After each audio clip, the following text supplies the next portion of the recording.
In today's video, I'm going to teach you how to delete a page on Wix Studio.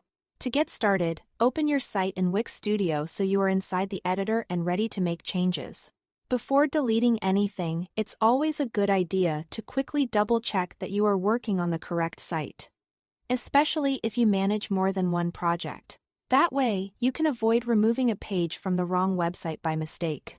Once you are in the Wix Studio editor, look over to the left-hand toolbar and click the Pages icon. This is where all of the pages on your site are organized, and it gives you a clear overview of your current page structure. If your site has several pages, take a moment to scan through the list carefully so you can identify the exact page you want to remove. After that, locate the page you want to delete from the list. Make sure you select the correct one, because deleting a page will remove it from your site's structure.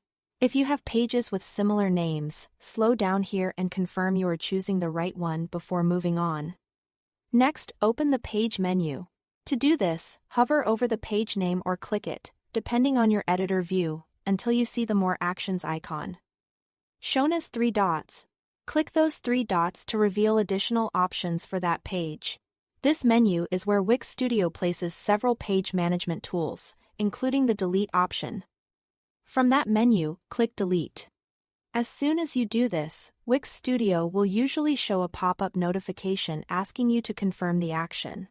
This extra confirmation step is helpful because it gives you one last chance to review your decision before the page is removed.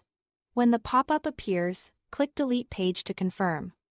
Once you confirm, the page will be removed. It's a simple process, but it's worth taking that final second to make sure the page is no longer needed, especially if it contains content you may want to save elsewhere first. And that's all to it. Thanks for watching.